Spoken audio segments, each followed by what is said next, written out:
Hi YouTube, welcome back to my channel. I have a special guest here that has almost 300,000 hungry followers on Instagram. Yes, the king of the motherfucking cheese corn. Hello, it's me. And the most dramatic drama queen I've ever met in my whole entire life. Yes. At Food with Michael. That is me. Hello. Hi everybody Yes. out there. So I'm actually really happy that you're here. Aww. Because today I wanted to take my viewers into the world and life of food blogging. So Okay. are you ready? I'm ready. Yes. So we are here at SMORGASBURG LA, and SMORGASBURG is basically like an open air market where you can get foods, drinks, sweets, even clothes. I want to ask you, what is your process like when you get your food? So this is our whole spread right here. What is the number one thing that you do? I think I look for the most interesting and unique Instagram-worthy foods. Yeah. Some of these, as you can see, look at some of this. It's crazy Right. and insane. Definitely the lobster from LOBSTERDAMUS is super insane and crazy. 2 lobster tails. No, sorry.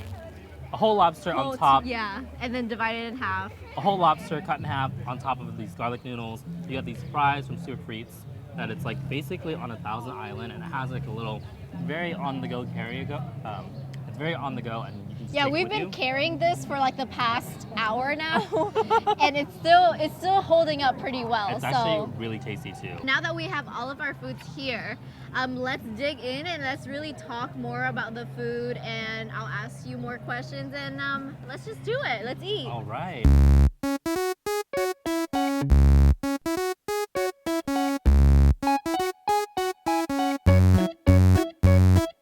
I'm just gonna dig into these fries real quick.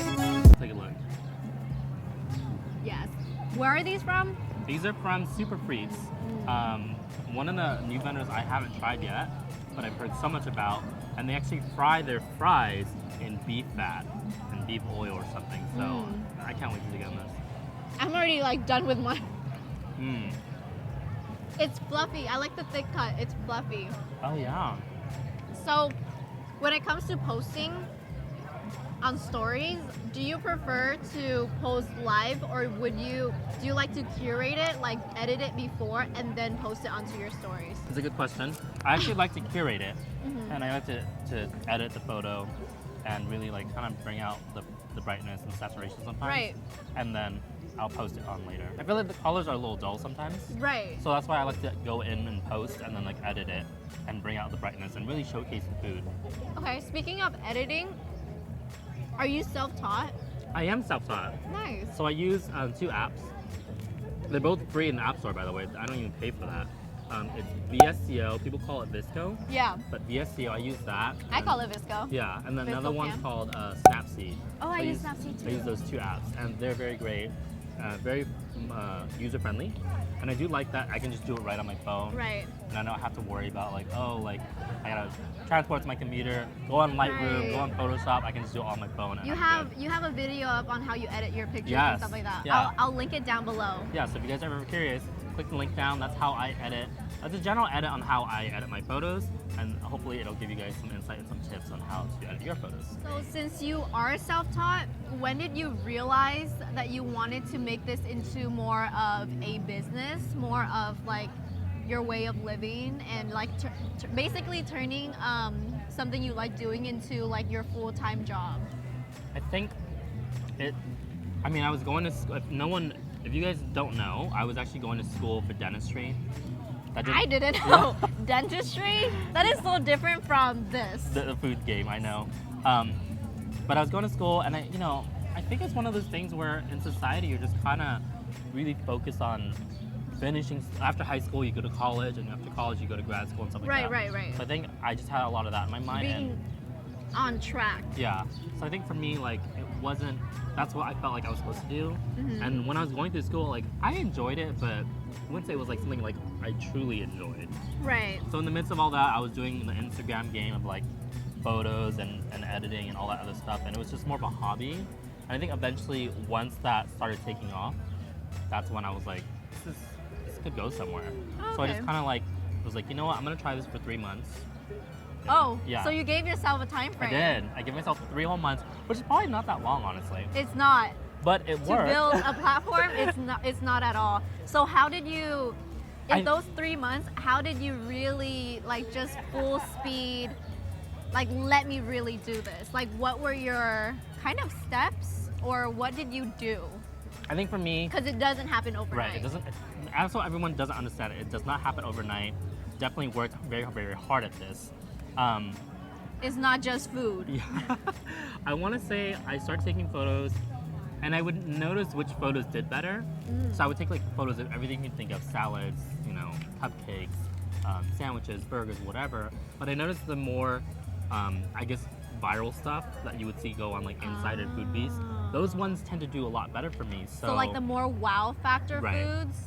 So for me, that is a lot on my page. Like there's a lot of wow factor, and that does draw in the audience. And I think that's what helped me kind of make myself a little different. And I think the biggest factor on why mine really took off was because this is when Instagram was barely starting out.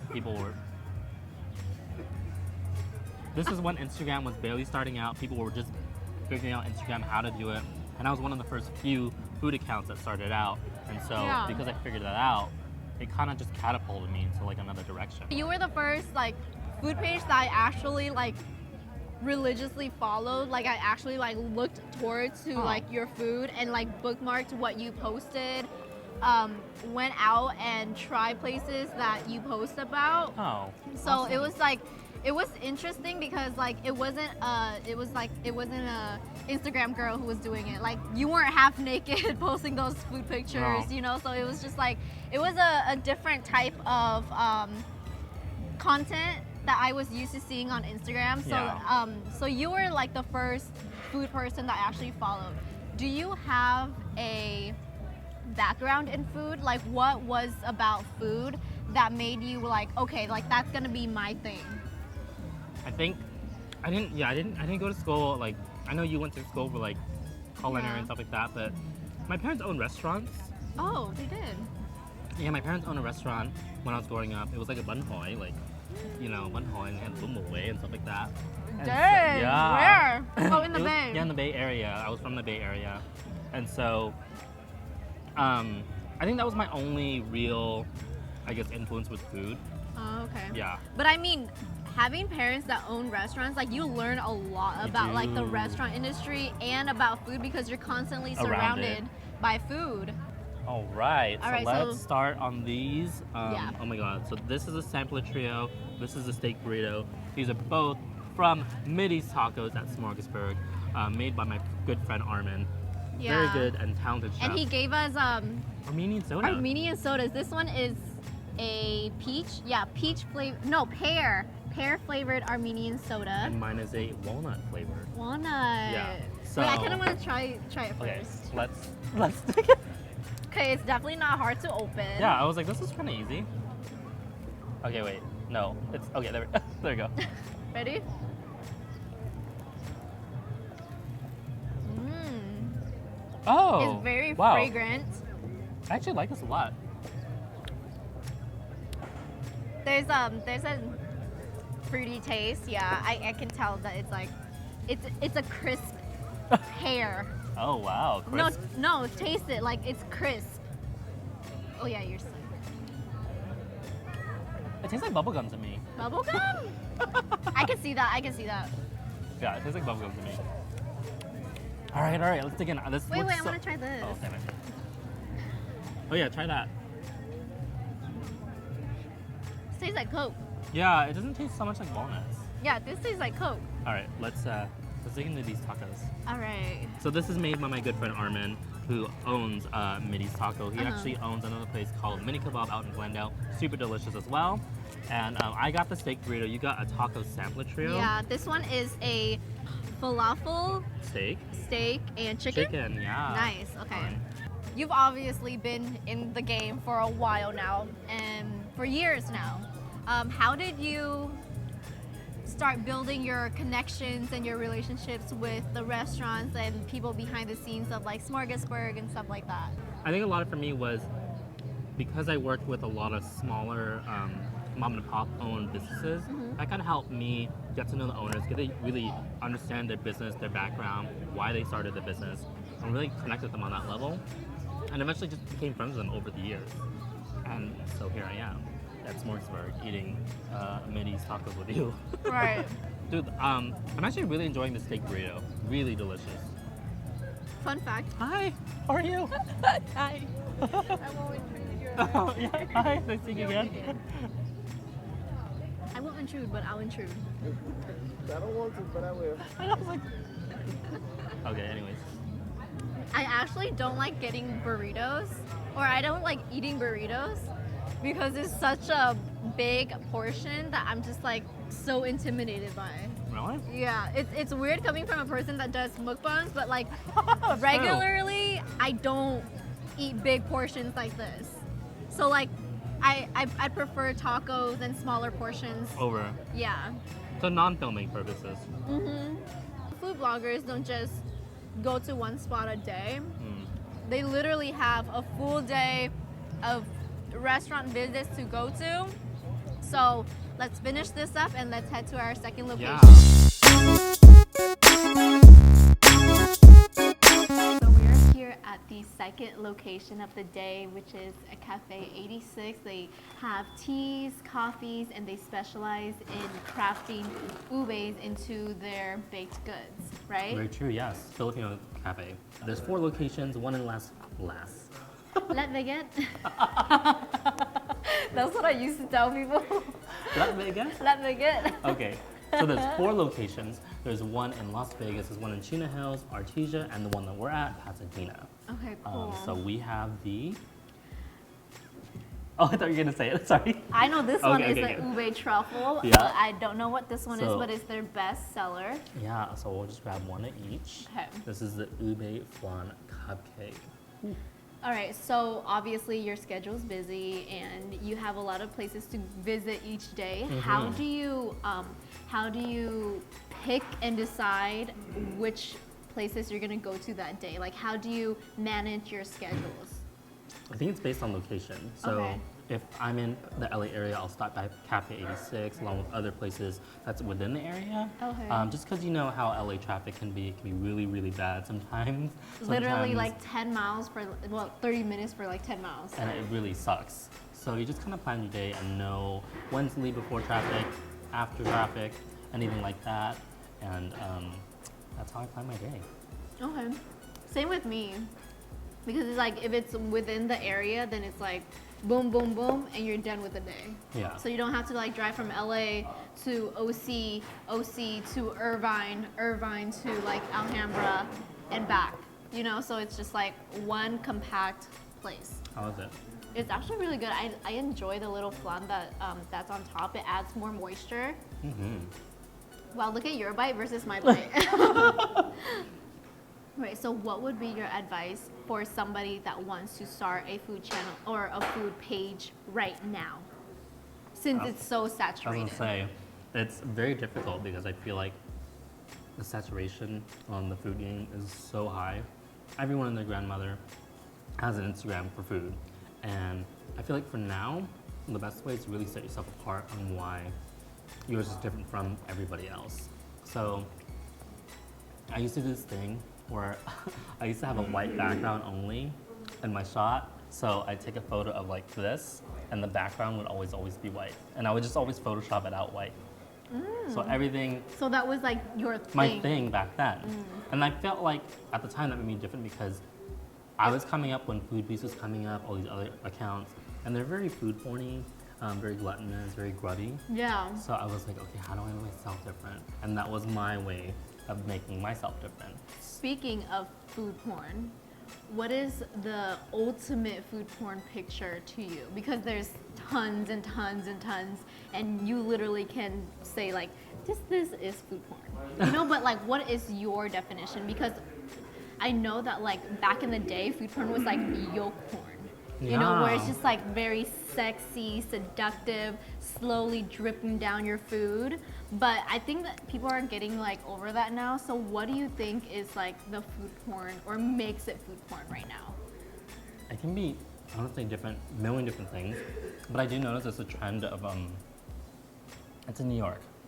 I don't think that's hit it here in LA yet, but they'll get this big block of cheese, and they'll like get this like really hot like grill yeah. or something, and it really like gets it really bubbling and stuff. Okay. And then they'll just get it on top of your cheeseburger, and they'll just like get like a machete or something.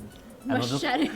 they'll just like scrape it off. Yeah, I've seen those. And so it'll just like drip on you're the saying burger. cheese, like very melty cheese. It's a cheese factor. I think cheese, hot Cheetos. Hot Cheetos, Nutella too. Nutella, just like anything oozy, like very how do I say it? I think as long as it's dripping, and it has that drip factor, people are all about it. How do I say it? It's like decadent. That's a good word. There you go. Very Decadent. descriptive. Culinary school coming in through. All right, let's dig into, this is another popular item here at Cafe 86. So this is basically a ue cake pop with no Stick. lollipop Yeah, stick. and it's covered in like Oreos, Oh. like Oreo crumbs. But it's like one of their most popular items. Oh my God. So for me, I know that when I first started being like a food blogger and whatever, it was hard to balance food and fitness, or like, yeah, how do you find that balance? Do you have a balance? What is the balance? I really don't. But I do notice that when I'm out, when I take photos, it does help bringing friends. So like you kind of Right. split. Taste little things like sampling. More, yeah, it's more of a sampling and more tasting versus like eating the whole burger and fries to yourself. Right. Okay. So, and like you also make like smarter decisions too when you do order, like getting it like 50% Sweet, yeah. Like drinks, get them half stuff sweet. like that. For me, you guys already know, like it's hard when, if you follow me on Instagram, I gym a lot. You do. I also eat like a rabbit when I'm not filming. So it's like when you do something so extreme like food and constantly eating, you have to be extreme on the opposite end too. So like it just kind of balances out for me. So this is like not really that much food, but you do go to places that like have this whole spread to yourself too. What do you do with all those leftovers? Sometimes I'll take it home, give it to my mom and dad, my family. Sometimes Same. if I happen to see a friend later that evening or that day, like I'll just bring it to them. Right. And then they have roommates too, and they all eat it. So Right. Have you ever like just sat down and just feasted and finished everything? Oh, yeah. I mean, yeah. There's been moments Damn, like that, but it's hard. Those days, it's just that one specific day. Oh, so you splurge more. Right. So that, like, if it's one spot, I will go all out.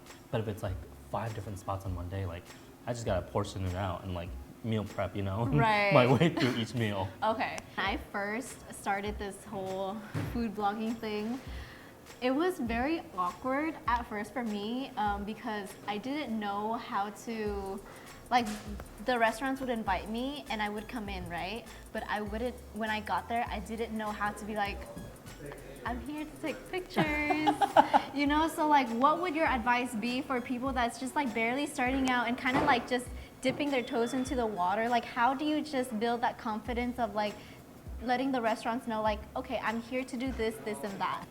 So I think for me, when I go to a restaurant, I'll usually just ask the manager or ask whoever owns the restaurant and just tell them like, hey, straight up, I'm just trying to take a photo. Like, do you mind if I kind of take a few shots of your products? And usually they're pretty accommodating. I Right. think the worst that people can do is really just say no. Right. So as long as you ask, it doesn't hurt. Yeah, so when I go in, I usually have to like show them proof of like, hey, somebody DM'd me That's true. and they invited me in.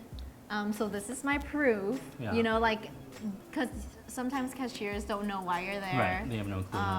And it's like awkward because you're like, I'm supposed to be here, but you don't know I'm here, you know? So it's like, I usually show proof and. You know what helped though? Sometimes if you're messaging back and forth in the DM, you can always ask like, is there someone I should ask for? Oh, true, yeah, That yeah, way yeah. I know ahead of time like who to ask for, if it's a manager, supervisor, Right. whatever. That way you go in there with like a Right. full game plan. Yeah, usually the process for me is I get there, find the person that I'm looking for, and then they'll either tell me that it's a set menu for influencers, or I can pick a couple items to take pictures of.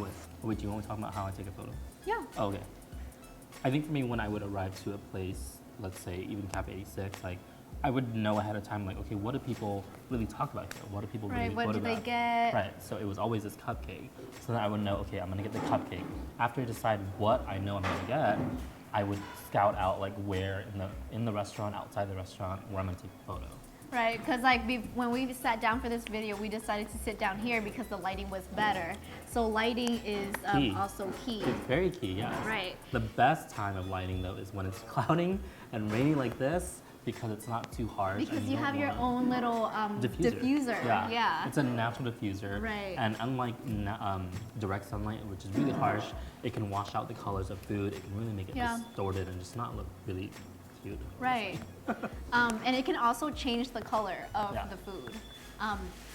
How do you keep the consistency of your content just coming? I just keep hustling. I just keep going everywhere I go. Anywhere I go, I always feel like there's an opportunity to shoot food, whether it's new, old, exciting, not so much. Like the content is content for me. And if I feel like it's still interesting enough, I will still shoot it. Okay. So as long as there's an opportunity, I will never say no. All right, so now that you have all the tips and advice on how to start your own little food page, I heard that we have one more location to go to. One more. So let's not waste any time and let's go. Let's not. All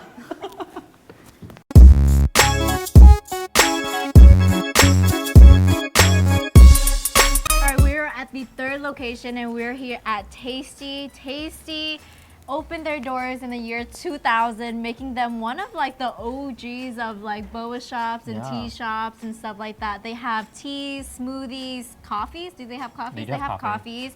And you can also get finger foods like fries, shrimp, right? Fried shrimp and popcorn chicken. As you can tell from this video, you are surrounded by a lot of food. Yes. What is your favorite cuisine? You know, I actually love sushi. Okay, say. I love sushi, but the problem with me is I can't photograph it because people get weirded out about raw fish. They do? Yeah, so like it doesn't perform as well on my feed as if I posted like, you know, ice cream sundae being made. Like people prefer seeing that versus like, and I love oysters too. And then the fact that they don't like it, I don't post it as often. Okay, same. So you like raw foods. You like the fresh rawness of it. I love sushi, but I'm like getting more into poke. Just cause like I kind of feel like it's more. It's worth your money a little bit more. That's just true. because, it's more filling. Right, it's more filling. Pretty much like the same, like a bowl of poke equals to like a roll of sushi, and it's just like you get more for what you pay for. Yes. So it's just like for me, for day to day, poke. Yeah. For like special occasions, sushi. But it's not to say I don't love Vietnamese food because I am Vietnamese and Lao. And I do love You're Vietnamese Lao food. too? Yeah, I know. How are you finding all these new things about me? Dentistry, now Lao? I know, wow. But I do love Vietnamese food. Bánh xèo, muối. Okay, what's your favorite Vietnamese food? I do like bánh xèo. Or what are the little small ones? Bánh khot. Yeah, those are so good. Bánh khot. I think they're just like a big, smaller version. Of course you would like bánh khot. Of course. I like that. I like bánh xèo. So what does the future of food blogging look like to you? Do you think there will be more videos or more like picture, like color pop for their pictures more, or what? I do feel like video is the next new game, which is why on my feed I don't do as much photos anymore. I do more videos. Yeah, like you said earlier. Yeah, a start to finish of how things are made. I do notice there's a big influx of mukbangers and also ASMR channels. Our friend Honeybee has her channel as well. I'm not. Yeah. Hello, my honeybees. Honeybees! I don't know how she does it, but she has Something her, like this. Yeah, she has a channel as well, and it's ASMR, and then you have yours, of course, with your mukbangs. So I feel like it's always a growing trend of that. Right. So that for now is definitely the new. Yeah. But anything beyond that, it's just hard because you always want to be 2 steps ahead of the game and make sure that I have you're no there. idea. I'm just making content to make but it's content. Good content, yeah. regardless. All right, last final question. To know if you're really truly a foodie, Okay. does pineapples belong on pizza? No, it does not. It does not. I'm sorry. I'm definitely one of the people that do not believe. Cancel the shoe. It's with, a wrap. Along with Gordon Ramsay and whoever else believes in that, they do not belong on pizza. That is a terrible idea. No. No. Do not trust his palate, please. Pineapples do belong on pizza. It is the combination of sweet and salty that goes together. Do not listen to whatever this man has to say. That is all. Bye. All right, you guys, thank you so much for watching. I hope you guys got a little bit more information and insight on what goes on in the world of food blogging. Thank you, Michael, for letting us dissect and go into your life, getting to know you more. It is at Food with Michael on all platforms, and you can find me on Instagram and Twitter at Twaydabae. And I'll see you guys next time. Bye. Bye. Peace out, guys.